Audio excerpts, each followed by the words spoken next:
সুদূর পাহাড়ের পাশে অবস্থিত একটি সুন্দর গ্রাম। সেখানেই অবস্থিত এক পুরনো প্রাসাদ।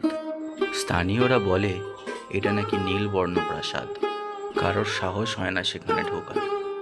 একদিন গ্রামে এলো এক যুবক, নাম তার রুদ্র। পুরনো বাড়ি আর ইতিহাস খোঁজাই তার শখ। একটি চার দোকানের সামনে গিয়ে চা দোকানিকে ডাক দিলেন। বলেন বাবু। এখানে নীলবর্ণ প্রাসাদটা কোথায় বলতে পারো? বাবু, ওই প্রাসাদে যেও না, লোকে বলে নাকি ওটা অভিশপ্ত। ভূতের ভয় শুনিয়ে ভয় দেখাচ্ছেন? গল্প না বাবু, অভিজ্ঞতা। আমি নিজে ঢুকেছিলাম ছোটবেলায়, কোনো রকমে বেঁচে ফিরেছি।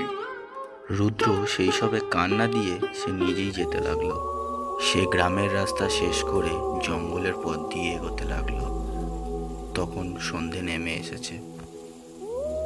তখন বাজে রাত 12টা। সে ঠিক প্রাসাদের গেটের সামনে এসে পৌঁছায়। সে কিছু অদ্ভুত শব্দ শুনতে পায়। তার গা ছমছম করে ওঠে।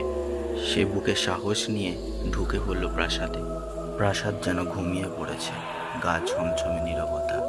হঠাৎ এক কক্ষের সামনে এসে সে থমকে দাঁড়ালো। সে ঠিক করলো আজ এই প্রাসাদেই থাকবে, ভালো করে পরক্ষণ বিরক্ষণ করবে। সে একটা জায়গায় দাঁড়িয়ে ঠিক করলো কোন ঘরটা তার থাকার যোগ্য হবে। সেই বলে সে সেইখান থেকে এগাতে লাগলো।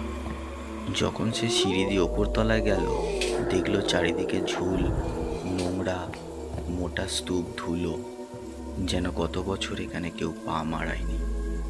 সে যখন একটা হল ঘরের সামনে পৌঁছালো, সে খেয়াল করেনি সেই দুটি লাল চোখ তার দিকে নজর রেখেছে। সেই বিদঘুটে হাসি শুনেই সে সেইখান থেকে দৌড়াতে শুরু করলো।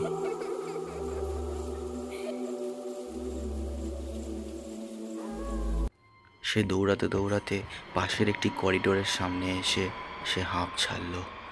সে দাঁড়িয়ে দাঁড়িয়ে ভাবতে শুরু করলো, আমি কোথায় এসে পৌঁছালাম, আমি এখান থেকে পালাতে চাই। এই ভেবে সে দৌড়াতে লাগলো। দৌড়াতে দৌড়াতে একটা বিশাল বড় হল ঘরের সামনে সে এসে দাঁড়ালো। সে কি ভয়ঙ্কর আওয়াজ! হঠাৎ করে একটি মেয়ে দেখা দিল সেইখানে। তুমি কে? মেয়েটি কিছু না বলে হাসতে লাগলো। হঠাৎ করে সে উধাও হয়ে গেল। আবার সে দেখা দিল। কে তুমি? আমি তোমার মুখ দেখতে চাই। এই কথা শুনতেই মেয়েটি আবার উধাও হয়ে গেল। হঠাৎ করে সে তার চেহারা দেখল। রুদ্র সেখান থেকে ভয় দৌড়াতে লাগলো। তারপর সে একটা ঘরে এসে পৌঁছালো, কিন্তু হঠাৎ করে তাকে আবার দেখা দিল। তখন মেয়েটি বলল, আমাকে ভয় করো না, আমি রাজকন্যা নন্দিনী। আমাকে হত্যা করা হয়েছিল। আমি এই প্রাসাদে বন্দী আছি। আমি তোমাকে মুক্ত করব। এই প্রাসাদ আগুন জ্বালিয়ে দাও, তাহলে আমি মুক্ত হব। এই শোনা মাত্র সে সেখান থেকে দৌড়ায়। সে গোটা প্রাসাদে আগুন জ্বালিয়ে সে হলঘর থেকে দৌড়ে বাইরে পালিয়ে আসে। সেই আগুনের ফুলকা দেখে গ্রামবাসীরা দৌড়ে আসে আর দেখে রুদ্র নীলবর্ণ প্রাসাদ থেকে বেরিয়ে আসছে।